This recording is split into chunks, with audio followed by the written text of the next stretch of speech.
USC fans who understand your team, you want defense. Defense you got. You will have to wait till 2023 for this particular player, but he could well be worth the wait if he delivers as advertised. We're talking Trojans for an 11th consecutive week on a Tuesday at 1 o'clock Pacific time. I appreciate everybody being here and the guy that makes it all work for us, of course, Matt Zemek from Trojans Wire.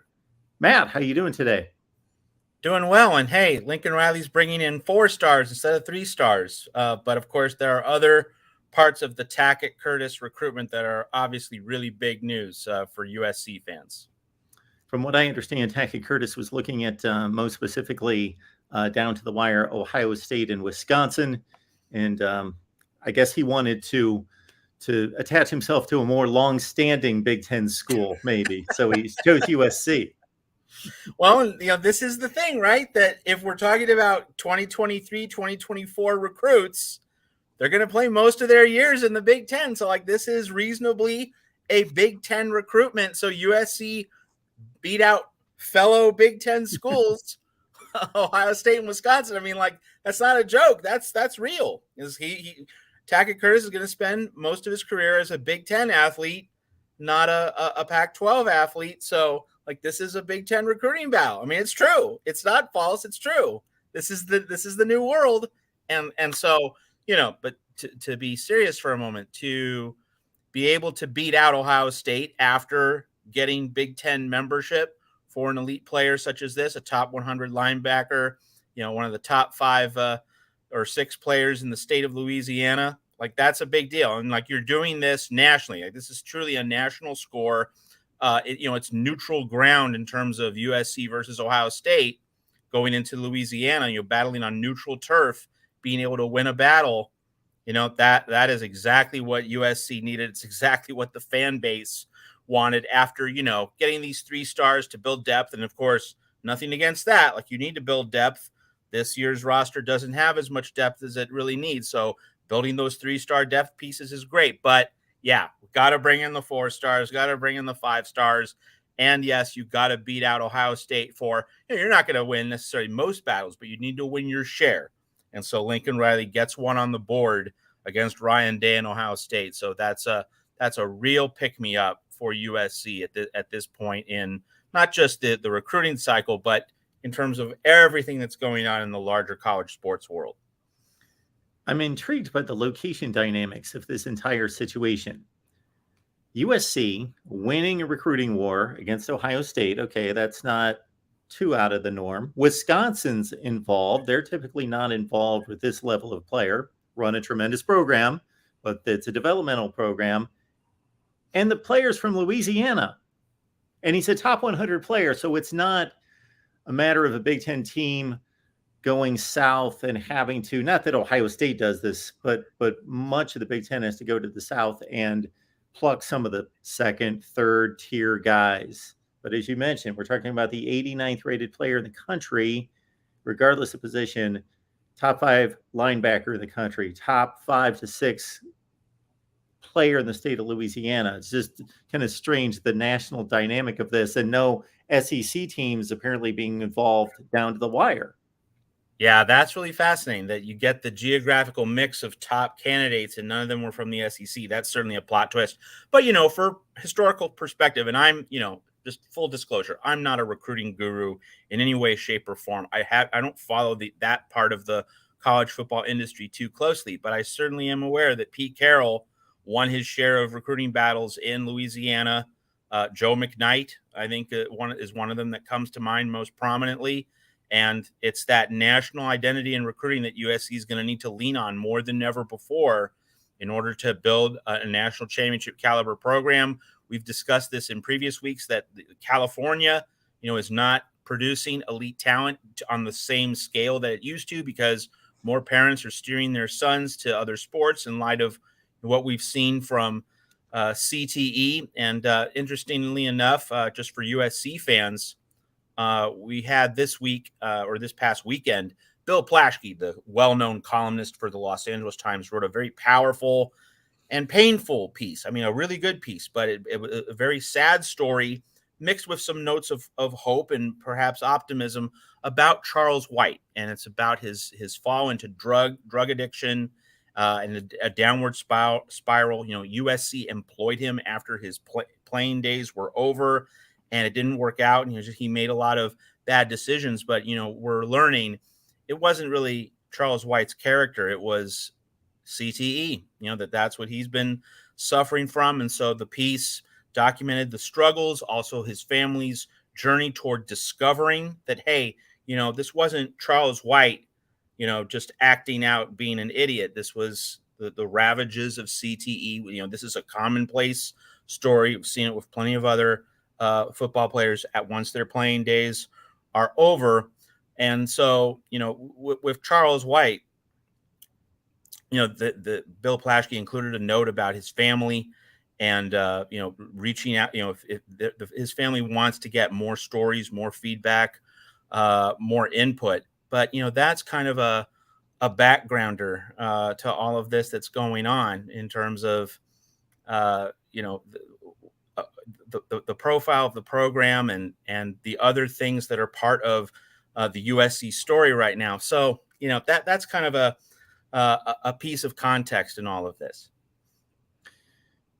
For you younger fans who may not be aware, Charles White is an all-time great at Southern California, 1979 Heisman Trophy winner, plunged over the top after a remarkable game-long effort against Ohio State, something in the range of 235 or 40 yards rushing, and the game-winning touchdown that denied Ohio State of a national championship in the 1980 Rose Bowl. Just a great all-time USC running back. Actually had Marcus Allen in front of him playing fullback, which seems odd based on Marcus Allen's body makeup and, of course, what he proved to be later. But that was the pecking order at the time. And then Charles White, actually, although not having a stellar NFL career, he did lead the NFL in rushing one season with the Los Angeles Rams, I believe, in 1987.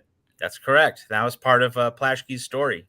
But I mean, it just brings up the fact that CTE is still top of mind for a lot of people in California. And again, the football culture there is different from the football culture in Texas, in Florida, in Ohio, in Pennsylvania. So you're not seeing quite as much football talent coming through the pipeline in California. USC is going to be needing to win national battles outside of California, outside of the West. Obviously, this doesn't mean you stop recruiting Southern California. And of course, in the Big Ten, Ohio State's going to be in Southern California competing for elite talent. And USC should be able to get its share. But in order to be at that national championship standard, because of the CTE's awareness and how it plays in the state of California and in households where parents are steering their sons away from football and more toward other sports, you're going to need to progressively win more and more battles outside the West, outside California in the coming years. So that's why that Tackett Curtis recruitment really is so big on so many levels for the Trojans. Comments and questions, folks. You know the deal. You ultimately produce the show. So leave those comments and questions there in the live chat. Let people know that we are here talking USC football each and every Tuesday, our 11th edition with Matt Zemek. Catch his work on Trojans Wire. And as was mentioned here in the chat, Will letting us know, Will, a Notre Dame fan, by the way. Hey, Matt, just caught up on the Riley Files. Fascinating stuff. Keep it up. So, Matt, let everyone know where they can find the Riley Files. You can find it on our website at trojanswire.usatoday.com, but also we post links through our partners at Omni Studios. We post them at the Trojans Wire account. I will also post a few links at my personal Twitter account. We're posting the various installments of our 12-part summer podcast series, the Riley Files. We've publicly posted 4 of the 12 episodes. We're going to keep posting the next few weeks to take you through July and lead you into August camp. But by the time we get to August camp, you're going to want to follow what's happening on the practice field with USC, but kind of to get you through these last few true weeks of the off season before preseason camp. We're going to just fill that out with the rest of these episodes of the Riley Files. And Mark, just so you know, next week, we're definitely going to want to talk about some of these episodes. We've published 4. The 5th one is, in my mind, the best episode of the series because there's some particularly not necessarily explosive revelations, but I and my guest, Oklahoma insider Keegan Renault, we really seem to get to the heart of why Lincoln Riley did leave Oklahoma for USC. So that's coming up in episode 5. We're definitely going to talk about that next week because it's so juicy. And I think we got to the heart of something that the national media missed and the national conversation didn't quite hit at directly. And it's not like a sensational thing. It's just kind of peeling away the layers of the onion, getting to the heart of this mysterious, contentious, controversial series of events. It was a great episode, and I'm really looking forward to talking about it next week on the Riley Files. But again, 12 installments, 4 hours of conversation with an Oklahoma expert chopped into 12 20-minute episodes dealing with various parts of the Lincoln Riley story. It's a must listen for USC fans. And for Oklahoma fans, if you're still stung about Lincoln Riley and you just want to focus on Brent Venables, hey, I get it. But in terms of like providing an honest read of Oklahoma, the good and the bad, so like this is not glossy PR, we're not sugarcoating things here, but in terms of getting an honest read of Lincoln Riley, I'm really happy with this series. And Keegan Renault was an absolutely fantastic guest. A show is only as good as the guest. So we're really happy with how it turned out. And we're continuing to release not only these episodes, but then we take some of the quotes from each episode, from each transcript, and we put them into more posts on our website. So just you're getting a complete read about Lincoln Riley at Trojans Wire and on the Riley Files. So thanks, Mark, for making sure that we get to promote that here on the Voice of College Football. I appreciate it. Absolutely. And I will be catching up myself. I've had quite the week. After you take care of business, we're going to talk about that 5th episode. You'll want to listen to that 5th episode, and we can really then go into that one because that's the crown jewel of our series. Phenomenal. Daniel brings up the conference configuration in the Big Ten once USC and UCLA join. Matt, have you given pen to paper in regards to how you see that looking, what your preference would be once those two make it 16 in the Big Ten? Well, last week, and we had a great show with Tony Altimore, just fantastic guest, providing big picture perspective on various aspects of the realignment landscape. And one of the things that he hit on, and which I totally agree with, is that in these larger conferences, so the Big Ten and SEC have at least 16 teams, could be poised to grow to 18 or 20 in the next several years. We should now initiate conference semifinals.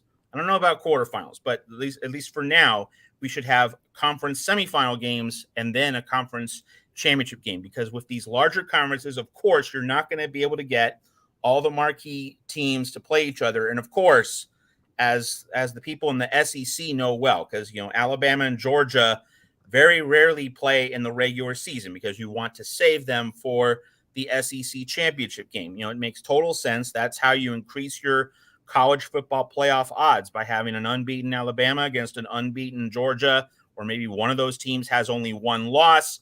You get both of them in, as the SEC did last year successfully.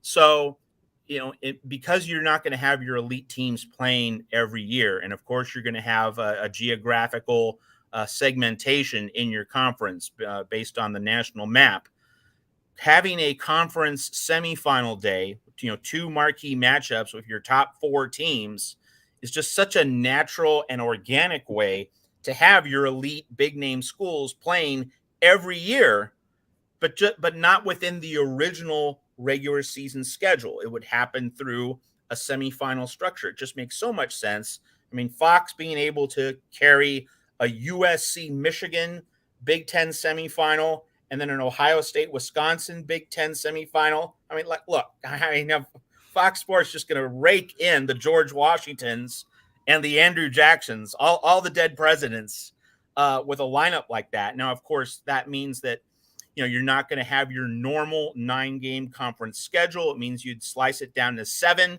And the conference semifinal day, you would have other flex scheduled games throughout the Big Ten, for the 8th game. So, flex scheduling, which again, BYU and Coastal Carolina, they proved forever. They shot down all the arguments about how it was so logistically difficult to schedule games, in a relatively short time windows. Flex scheduling needs to become more a part of college football with these mega conferences. And so if you have 16 or more teams in a conference, I think it's definitely time to start the era of conference semifinal games. Like, it's just such an obvious windfall for the television networks and for the schools involved. I mean, you want that leading into a 12 or 16 team playoff. I mean, a lot of bucks are going to be made on that. And, I'm just waiting for that to happen. Yeah, folks, if you put the math to it, just the larger the conferences become, the more probable the scenarios in which you cannot reasonably determine a conference champion, or there are pitfalls in trying to determine that without expansion of the championship format to include up to 4 teams. I would hate to go beyond that myself. I think it then becomes kind of watered down and confusing for people that, oh, we're still 2 weeks away from a conference championship game, but we're playing for the conference championship, and we're in 8th place in the conference, and semifinals, sure. Yeah, like, we don't need to discuss quarterfinals. Let's just get semifinals first, see how that goes. I mean, in the SEC, I mean, just imagine this: you have a semifinal Saturday with Georgia against Texas A&M in one semifinal, Alabama against Florida, or Tennessee in another semifinal. Again, just major bucks waiting to be printed by a television network. And, it just adds even more to what, the SEC championship game was an undeniable commercial success. Roy Kramer's idea with, going back to the first game, which had that amazing ending with Antonio Langham intercepting Shane Matthews for the winning pick six, Alabama, staying alive in the pursuit of a national championship. Just that perfect scenario, the SEC hitting the jackpot. Here we are 30 years later. That game is a roaring commercial success. So now you stack on championship semifinals a week before. And again, you don't have Georgia playing Texas A&M regularly. In a semifinal structure, you would get that a lot more often. Same for Alabama and Florida. And so, because of the understood need to not have these big name teams play each other every year to maximize your playoff odds, well, the semifinal format in a conference system, that really is the way to marry both worlds. You get more elite matchups every year, but you're still preserving college football playoff odds, because in a semifinal setup, your top 2 teams would not play each other. They would have to win into an SEC championship game. And of course, if they both get there, having won a semifinal, a high level, high value game, the loser of the SEC championship game would still be in a very good position to make the playoff, especially if, Mark, as we've also discussed in previous weeks with Tony Altimore and others, you're very likely to get a 12 or 16 team playoff starting in 2026 after the current 12-year playoff deal ends, because, of course, the SEC and Big Ten are going to want as many at-large seats at the table as possible, and they have the most leverage in all of this. So that's where I see everything going.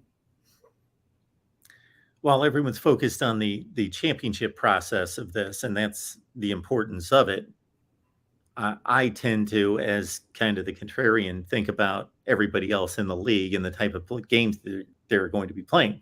I find it very intriguing and interesting to not know what those games are going to be the final 2 weekends of the season until the final 2 weekends of the season. And I would think maybe a fair way to do it would be to, on one weekend of the season, pit the best against the worst of the teams not advancing to the playoffs. Like, what would you have? You would have 12 teams left in the format. Yeah, so you 1, 12, 2, but that wouldn't work. Well, sure it would. Okay, so 1, 12, 2, 11, etc. And then maybe the next week you pair them against their counterparts. The 1 seed against the 2 seed, and the 3 and the 4, because what you're going to possibly have, Matt, is a situation, especially if this gets expanded to 12 or 16 teams, where a team could lose a semifinal game and be playing the next weekend a pretty important game to try to get a wild card spot in the playoffs. Very possible. And, one of the things I've advocated for a number of years is that if a conference championship game has a team which, really frankly doesn't deserve to be in any kind of New Year's Six or top tier bowl conversation. I mean, the obvious example being the ACC championship in several years when you had like a 4-loss Pittsburgh or a 4-loss Virginia. You clear that team out and you make way for, a high end team from another conference. So you're playing a marquee game that's friendly to TV. So we could see some switching around like that. We could see some flex scheduling in that vein as well as another option. But I think the larger principle would be that, with an SEC East and an SEC West, obviously Texas and Oklahoma would both be in the SEC West in its reconfigured vision. The games, the flexed games, while you have a conference semifinal day and a conference championship day, they would be crossover games almost certainly, because you'd have the natural in division, in region games making the set schedule for the regular season, but the flexed games would be crossover games. So that would give you kind of the roadmap. And then, in terms of what you said, yeah, one week you do best versus worst placements, and then the other week you do next, adjacent placements, top seed, the highest remaining seeds, highest remaining records going against each other, in a context of competitive balance. And it just makes for a phenomenal day of football where you have matchups throughout the day that, the nerds, the geeks are going to be happy to watch Purdue play Minnesota as a 5-6 matchup or whatever it is. But it all leads up to the semifinals or the Big Ten championship game that night. No question. And of course, we would have the intrigue of, hey, how are the dominoes going to fall? Or, it's also like Plinko on The Price is Right. Where's that Plinko chip gonna work its way down? So you get that intrigue. And again, flex scheduling, it invites so many fresh possibilities in college football. And just to illustrate for people who, might still be wondering if flex scheduling can really work, the larger principle of flex scheduling, removed from what we've been talking about with conference semifinals. Let's just step back a little bit. Flex scheduling would be based on the idea that you watch the first 7 or 8 weeks of the season unfold. So you get to mid to late October, 3rd or 4th Saturday of October, and then you'd have ESPN and Fox make announcements on flexed games for the middle of November, the 2nd and 3rd Saturdays of November for flexed games. So there would be 2 or 3 weeks notice about all of this. But basically, by mid to late October, 8 weeks into the season, you would know which teams are good. You would know which teams are competing for the national title. You'd know which teams are competing for New Year's Six bowls. And so at that point in the season, you can announce, hey, we're flexing these games. We're flexing these particular teams against each other. Just a television-friendly bonanza. That's the larger concept behind flex scheduling. So it's not as though you're making decisions before the season begins. No, you're seeing how the results pan out for several weeks, and then you get to throw these teams into a jumble in the most television-friendly way possible. All these schools being able to play high-profile games in the middle of November, when everybody's watching. And, of course, we love early season non-conference spectaculars. We love Oregon versus Georgia. We love Utah versus Florida, Notre Dame versus Ohio State. Those games are so interesting because the stakes are so high so early into the season. We love that. But wouldn't it be great for college football if we had non-conference mega showdowns with national championship stakes late in the season when teams have proven themselves? I mean, that is a dimension that the sport has underplayed. I mean, you get the national championship significance from Michigan versus Ohio State and the other classic late season rivalries, the Iron Bowl and others. But in a non-conference context, that's where the sport hasn't really strengthened its hand enough. It hasn't strengthened its product enough. And of course, you don't need playoff expansion if you get these national championship eliminator games in the middle of November, because it's kind of like a playoff game then, but it's under the regular season umbrella. And that was always the way to satisfy the traditionalists who didn't want playoff expansion but the traditionalists who didn't want playoff expansion never had a comeback for, we do need more games. We do need more on the field separators, of pretenders from contenders. So, this debate has always been, in my mind, Mark, a false choice, because we could have done both. We could have satisfied both sides in terms of the prove it on the field modernists and the traditionalists who didn't want mission creep and just constant expansion and dilution of the playoff field. There was always a way to knit this together. Flex scheduling was it. Maybe now, with the playoff seemingly destined for expansion, we're actually going to get more games in these bigger conferences that will enable us to decide more issues on the field. I, for one, have never had an issue with, let's say, an 8-4 team winning a division in college football and playing for a conference championship myself. Well, I do. I mean, I think that even if you played the toughest schedule known to man, you can't lose 4 times in a season where you play only 12. Now, if you played a 16-game schedule, then 12-4 looks pretty good. But 8-4, you just have to go to the back of the line, and you have to, get a place in the Sun Bowl or the Weed Whacker Bowl or the Bad Boys Gasparilla Bowl or whatever. That this sport is meant for teams that win their share of games. Now, obviously, if you play nobody and you go 11-1, that is another conversation to have. I mean, it invites the idea that you should have that 11-1 team with the soft schedule playing the 8-4 team with a tough schedule. But in terms of getting an automatic ticket to the biggest bowls, you have to have something of particular substance on your dossier. That's really the thing that I'm really concerned about. That if you have a terrible 12-game season, but your division's awful, like Pittsburgh winning the ACC Coastal a few years ago, that was an absolutely dreadful division.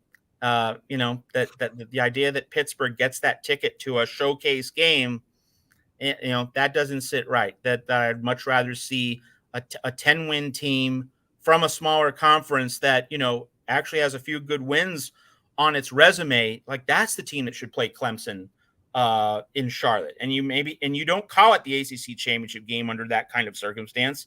You just award Clemson the ACC title, but then for television purposes, you're replacing, a 7-5 Pittsburgh with a 10-2 UCF.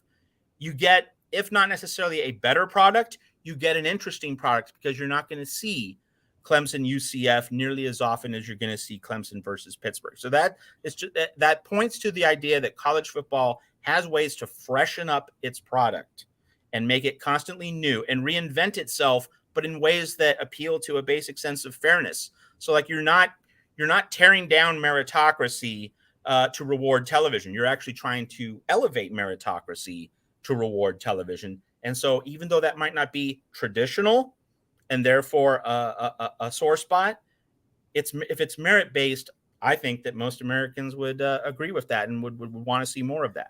Well, I'll give you the point of intrigue.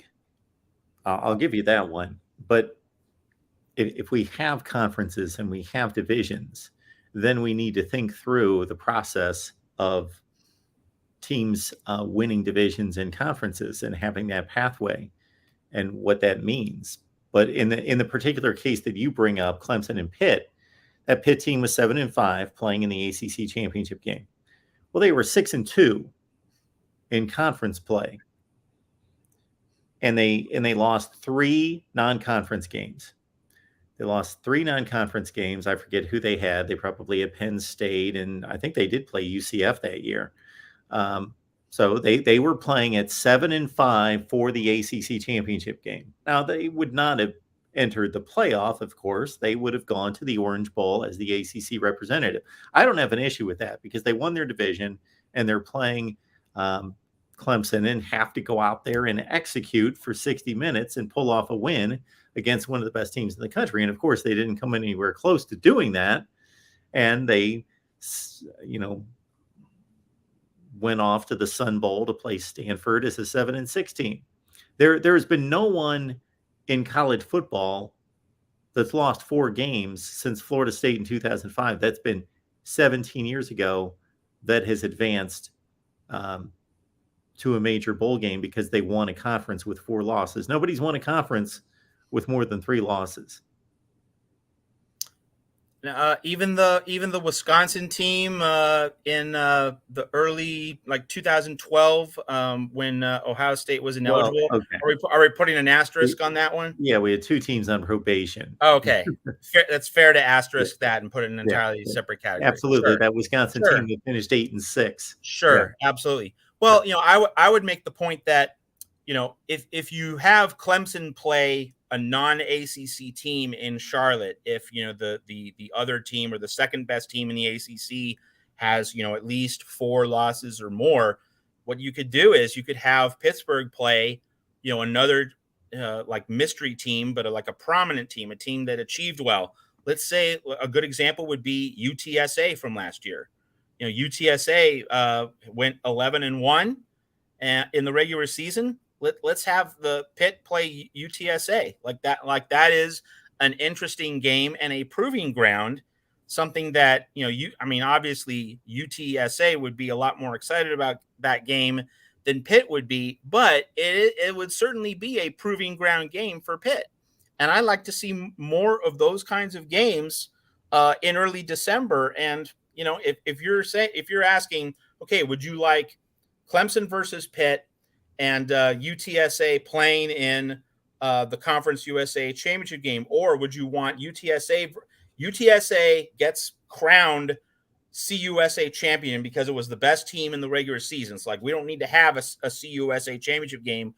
We crowned Clemson the ACC champion because there was no one remotely close to Clemson, and you have Clemson play UCF in just a one-off showcase. You have Pitt versus UTSA in a one-off showcase. Which would fans prefer? I think most would prefer the latter. I just don't like this artificial destiny. I don't like the artificial determination that, okay, this is good enough, but that's not good enough. Like 9-3 is good enough, but 8-4 is not good enough. Well, you're going to have to draw the line somewhere. That's the thing. Well, I think you draw the line by determining who won the division to play in the conference championship game. And that's entirely fair. I think that, USC fans will recognize this next point that 50-0. 2016, USC was 9-3, but was playing like one of the 5 best teams in the country at the very end. And so, that and other similar examples, that tells me that, a 9-3 team, I think, that can be allowed to get the ticket, write its ticket to any, higher prize or bigger event. But 8-4, if you lose 4 times, that's 1/3 of your games. I mean, 3 losses, that's just 70, that's just 25%. But if you lose 1/3 of your games, even if you're playing like, one of John Heisman's old Georgia Tech teams that beat Cumberland 222-0, if you lose 4 games before you get on the most incredible steamroller run of all time, you still have to go to the back of the line. I think that 9-3, we can allow you to, write your ticket wherever you want to go. But 8-4, that's just where I draw a pretty firm line in terms of what we allow from division champions and eligibility for bigger prizes. Now, of course, we have to say that we're seeing divisions recede from the puzzle in the Pac-12, in the ACC, and I very much welcome that. It's going to be much more about placement, 1 versus 2. But that invites the question of, if you're a second place team in a major conference and you do have 4 losses, well, it really is interesting, what should be done with that. And I certainly respect the idea of, hey, you're playing within a structure. You can't control what happens elsewhere across the country. This is how it is. This is how we got to play it out. Perfectly fair, perfectly reasonable. I just simply stand on the side of, let's try things that haven't been tried before. And of course, some of the things that I advocate for are about augmenting tradition. But I think in other ways, you can be a modernist in college football and get a much better product that satisfies various constituencies. Much like I had no issue with the roughly 2009 or 2010 Seattle Seahawks at 7-9, taking on the New Orleans Saints and hosting a playoff game because they won their awful division. Now, if that had persisted for 4 or 5 years, then the NFL, I'm sure, would step in and say, okay, there has to be something You had a done. 7-8-1 Carolina Panther team winning this division, and you had a few of those. Yeah, Like, it wasn't every year, but you had a few. And of course, we've had the NFC least in recent years. Yeah. Well, the difference, though, Matt, is that we're talking about the standard in college football determining divisions and conferences has always been conference record, not overall record. Yeah. Because then if you put in that stipulation about you have to achieve a certain record, then you put in somewhat of a you put in a component that would cause some programs to shy away from scheduling difficult games, because not every 8-4 is determined to be equal based on 4 out of conference games for many of the conferences, 3 for some, that have all sorts of different levels of difficulty.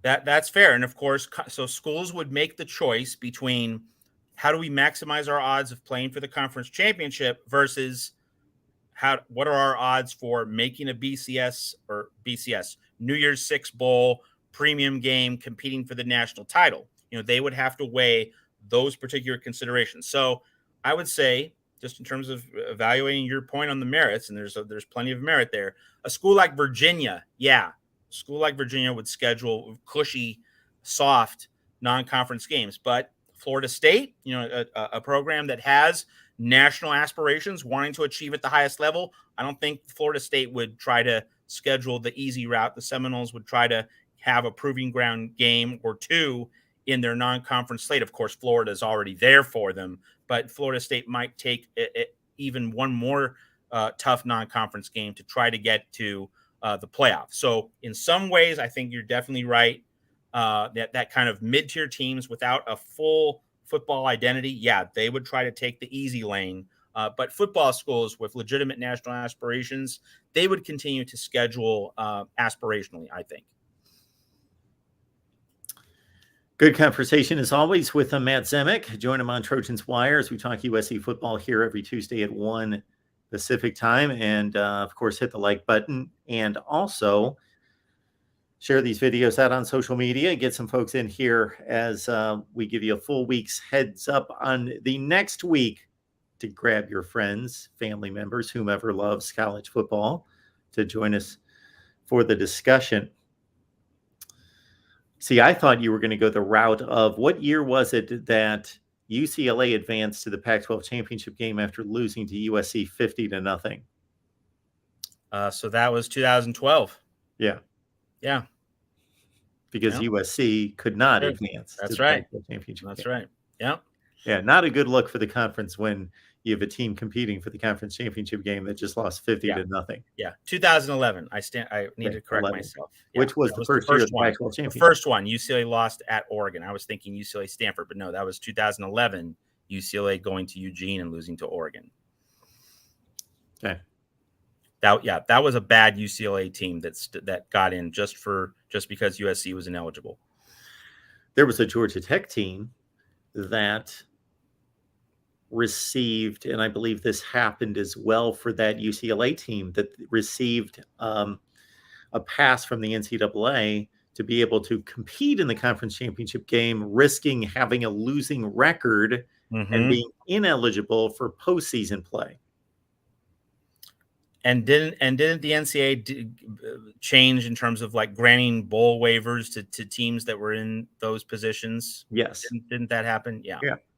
I believe that was the UCLA team that lost the Kraft Hunger Bowl. UCLA, Illinois. And finished 6-8. There were some bad Kraft Hunger Bowl matchups back in the day. Yes. In the San Francisco Giants home Dregs party. of the Big Ten and the Pac-12 getting together there. Oof. Which reminds me, you talked about the success of Roy Kramer's vision and this playing out, of course, in the SEC and then the other conferences following suit. Really the SEC, and then to a slightly lesser extent, the Big Ten have been strong enough in their matchups and just the loyalty of the fan base to say, we're playing in Indianapolis every year and everyone's going to show up. The place is going to be packed. We're going to play in Atlanta every year. The place is going to be packed, as opposed to, of course, the Pac-12 playing on a home field for the entirety of the conference championship game until last season, right? Was the first year. Oh, no, it was at Levi's Stadium. The first few years it That's right. was home field. They moved to Levi's in 2014. That's right. Cut the first 3 geographic years difference. was home campus. Yes. So Oregon hosted in 11, Stanford in 12, Arizona State in 2013. Then they went to Levi's Stadium. Then they went to Levi's. And then this past year they went to Vegas. And I think, the Pac-12, it's really unfortunate that because USC was poised to really dominate. No, I'm not talking about the scoreboard. I'm talking about in terms of seats, in terms of ticket sales, bringing a team on that short hop from Los Angeles to Las Vegas for the Pac-12 championship game. That was going to be a USC destination game in the Pac-12 championship game. And USC's off to the Big Ten. But so just another piece of bad luck for the Pac-12 because it was about to cash in on USC being in Las Vegas every December. All right, everyone. As Eric is reminding everyone, we have a Discord that you can join by going to Patreon, search MarkRogersTV. There you go. $5 a month, and you've got nonstop live chat with these guys that I sometimes affectionately say and call knuckleheads. These knuckleheads, of course, again, in all, I will include myself in that group, and I crash the party as well. And we've got our StreamYard discussions there. And hey, folks, we're coming up on August. Like August is not that far away, so we've arrived at the point where it's nitty gritty football talk. So in the off season, it might seem a little bit loosey goosey, but we're heading into the teeth of the football season. So even better bang for your buck. There you are. Absolutely. Absolutely. Is there anything that you've caught from, I don't know how much you've watched the SEC media days the last 2 days that kind of has some type of impact on, of course, the Big Ten and USC? Well, I think the main story from SEC media days is, Greg Sankey saying, hey guys, Pac-12, Big 12, ACC, like you had your chance. Like I devised this 12-team playoff, which had a seat at the table for each of you as conference champions, and you balked at it because you didn't like the fact that we're going to have more at-large bids, but we guaranteed a seat at the table for you. Whoopsie, that was your window, and you didn't go for it. You backed out. That's the big story, that the other conferences were just so afraid of the SEC getting these extra seats at the table, but the SEC was offering that one guaranteed seat at the table. And now, Sankey's just letting these other conferences squirm. I mean, he's reveling in that. I was giving you a place at the table, and it's true. And he can now lord that over these other conferences, letting them linger in uncertainty while these other things get hashed out. So that, you don't have to like Greg Sankey, but you can certainly say, he has a convincing case to make. And that SEC folks are looking at, these other conferences and saying, well, you had your choice and you were pansies. Yeah, it could be, we could be living in a much different world today and going forward. Those decisions made by those conference commissioners will live in infamy. We will never know. We will never know. Hey, so we have Roger Dodger coming in here saying USC better put up 70 against Rice. Hey, Roger Dodger, first of all, love you, man. You bring great passion and enthusiasm here to the voice of college football. I propose USC kind of put it on cruise control against Rice, hopefully learn about its weaknesses, what it needs to shore up, and then save, let's say, should be able to win with 35 against Rice. You should be able to hold Rice to under 20 points, even with USC's defensive problems. And let's bank those 35 points for the Oregon State game in week 4, for the Utah game in the middle of October. So let's score let's say 40 against Rice and take those other 30 points. Let's say 12 for Oregon State and 18 for Utah. How does that sound? I think that's a better distribution of resources. Yeah, no reason to beat up on the poor Owls to the tune of 70-7. And hey, sorry to interrupt, Mark, but Los Angeles sports fans of a certain age should know the story about allocating and evenly distributing your resources. 1982 baseball season, game 161 at the first weekend of October. The Dodgers beat the Giants 15-2 in San Francisco. Next day, game 162, they lose on a Joe Morgan 3-run homer. At the very end, scored only 3 runs. The Atlanta Braves won the 1982 NL West. So, Dodgers should have saved some of those 15 runs in game 161 for game 162. So that's a little bit of Angelino sports history with a USC twist woven into this conversation here at the Voice of College Football. You want to save some for the next game. Yes, he brought it in with the Dodgers. And yes, one of the epic pennant races between the Dodgers and the Giants. Joe Morgan, I can still see the fist in the air as he rounded the bases at Candlestick Park. And of course, Joe Torre was the manager of those 1982 Atlanta Braves. Yes, I think they only won 88 games to win the division and get swept by the Cardinals in the NLCS. That's right. Yeah, I'm a big baseball fan. Other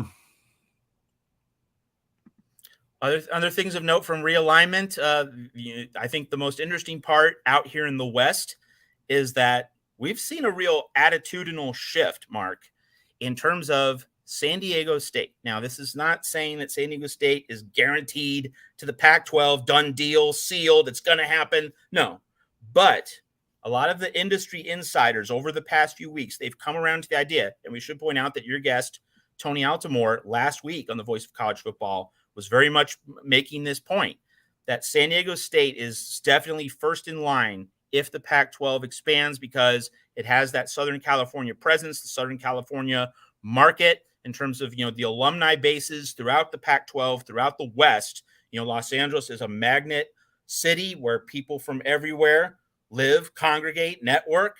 So having San Diego State in the Pac-12 would give all the other Pac-12 schools a reason to go down to Southern California. You would probably see San Diego State play most of its games on campus, but probably, I'd say 2 at SoFi Stadium, 2 of them in Los Angeles as a way to keep LA as part of the Pac-12's sphere of activity. John Wilner, over the past several months, he talked about San Diego State as a possible expansion candidate. But, if you've been reading his columns consistently over a period of months, he wasn't sold on the idea that San Diego State needed to be a Pac-12 member until now. And he came out with a column Tuesday morning saying the Pac-12 needs San Diego State. So that is a real shift in mindset, not among fans, but among insiders and industry experts who follow the Pac-12 conference. So in terms of realignment, I'm not saying any move is imminent or even likely, but that is a definite shift in attitude. San Diego State is now widely believed by the industry insiders to be first in line if the Pac-12 expands. That's a very noteworthy piece of news over the past week. As One Scoop John is letting everyone know, our buddy Tony Altimore was in their StreamYard discussion. So you get that bonus as well as Tony drops in from time to time as well. So again, you go to Patreon, search MarkRogersTV, sign up right there. You get your Discord link and a big welcome hug from me via email. And you get your Discord link and Tony drops in to lay down his knowledge and his insight and stories. What do you take, Matt, from the recent news that the Big 12 Pac-12 merge died? I got to think that was more Big 12 decision than Pac-12, I would think. And now Notre Dame is looking at trying to ensure something that is connected to the Big 12 that would ensure a $75 million payday via TV contract with NBC to stay independent. Yeah, there's no surprise at all that the Big 12 and Pac-12 aren't going to merge. I mean, that's been a consistent view of mine. If you've watched, what I've said the past few weeks here at the Voice of College Football, I've been pounding the point, echoed by John Wilner and other industry insiders, that the cultural fit, the institutional fit, especially at this point in America's larger, political and ideological divide, do you really envision a world where these West Coast presidents and chancellors from places like Berkeley and Eugene, granola country, to use a term that people outside the West throw around every now and then. Do you think these granola hippies are going to make common cause with these South Central Plains oil men? Might be using somewhat stereotypical language, but you get the point, right? That the idea that these schools were going to come together never really made all that much sense. And so, I think that the Big 12 might still make a play for some of the Pac-12 schools. I think the Pac-12 adding a Big 12 school is the less likely outcome. I think that if one conference takes from the other, it's going to be the Big 12 going to the Pac-12, taking a team or two away. I mean, Colorado is such an obvious Big 12 add, having previously been in the conference, that would make pretty natural sense. I think the question then becomes, who would be Colorado's partner? And I think if you're Utah, that becomes a really intriguing school, because Utah's brand is getting better. And of course, what if Utah makes the college football playoff this year? I mean, that is a fascinating scenario for so many reasons. But one of them is that if Utah does make the playoff, if you're the Utes, do you settle for the Big 12? Do you think that's going to be as good as it gets? Or do you think that you can somehow climb your way up to the Big 10? And before people might immediately shoot that down, let me emphasize one point I've made in previous weeks here on the Voice of College Football, and that is that a next significant wave of realignment, lots of dominoes falling, lots of pieces of the puzzle being rearranged. It's not going to happen in the next year or 18 months. It's going to happen in 2026, because again, that's when Notre Dame begins its new TV deal. Its current TV deal, which obviously, it's negotiating right now, expires in 2025. The current 12-year college football playoff arrangement, that deal expires in 2025. And again, 4 years from now, various grant of rights, exit fees, and penalties will be a lot less than they are right now. So you're poised to see a significant amount of moves, not now, not next year, not 2024, but in 2026. So with that in mind, with that 4-year timeline in mind, a school such as Utah should not be overly worried about its position. You just try to make the playoff now. You build your brand as much as possible. When we get to 2025, 2026, Utah might have a significantly more robust and established brand, such that we don't need the Big 12. We'll go over everyone's head and go right to the Big 10. And I'm not even saying that's likely, but I'm saying that for a school such as Utah, you don't have to find a lifeboat. The schools that are in lifeboat territory, Washington State, Oregon State, the lower end of the food chain. But for a school such as Utah, you can wait this out. You can let people come to you with offers. You can compare and consider options. So in terms of Big 12 and Pac-12, I think that Colorado is a natural add to the Big 12, returning to that conference. But then what would Colorado's partner be? Because you do want to have an even numbered conference if you can. So Utah might be thought of as the natural geographical companion for Colorado, but the Utes don't have to make a commitment just yet. And that does underscore the need to the lack of a need to make a commitment or a move right now for Utah and a few other schools. That underscores why we're probably not going to see major realignment moves anytime soon, and we should be thinking more in a 3 to 4 year window rather than a 1 year window.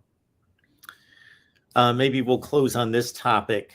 So as everyone knows, the Pac-12 was decisive in abolishing divisions for this season. Will be the only conference that will not have divisions. Therefore, as we all know, there was rarely controversy in any of these conferences based on the current format, because everyone plays everyone within a division. And the only time you would have any type of situation would be if you had a three-way tie for first place in a division. And that was extremely rare. I can't come up with one of those situations in a Power 5 conference off the top of my head. But now we've got a situation where three teams could tie for first place, let's say all 6-3, or you could have a two-way tie for second place, and those two teams did not play in the regular season. So I got to think that there's a common opponent component there, and it's a NFL type, or what has been in play for division championships in college football tie-breaking systems that's going to be implemented in the Pac-12 this season. Yeah, I mean, I don't know the conference tiebreaker order off the top of my head, Willie.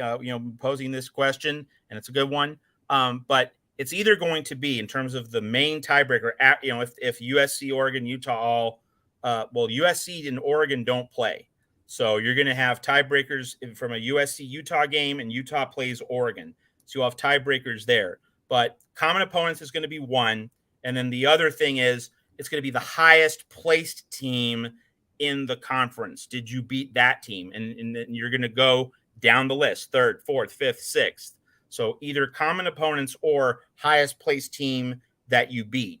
Those are going to be the two main determinants. And obviously, if that's unsettled after that, then you go to, the further tiebreakers down the list. But yes, Mark's absolutely right. It's going to be like an NFL style, those list of tiebreakers style format. So in other words, it has nothing to do with the college football playoff rankings or with the AP polls. It's an internal measurement of conference performance.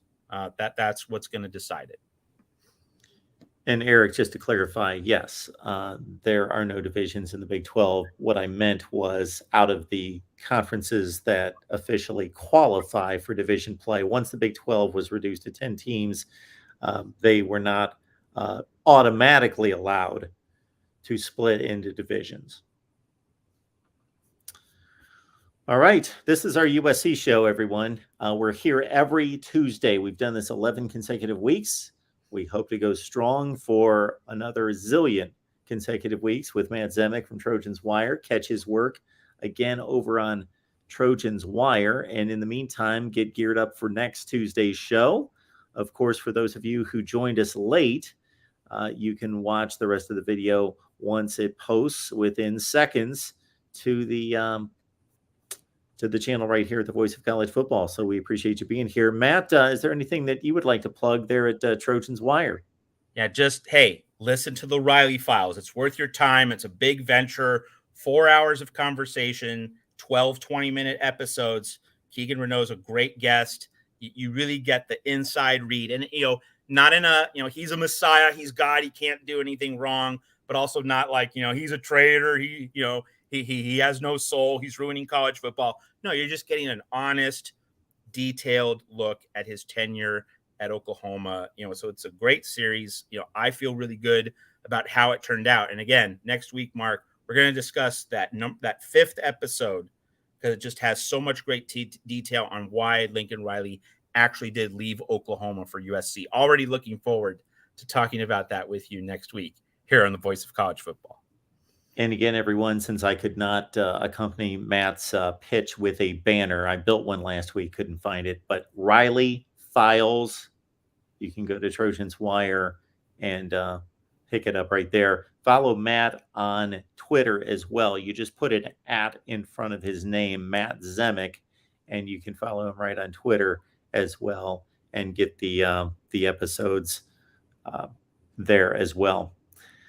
Matt, it's been a great time as always. Appreciate you being here. Appreciate all you do for us here at the Voice of College Football. I appreciate all that you do for myself and Trojans Wire, Mark. Have a great week.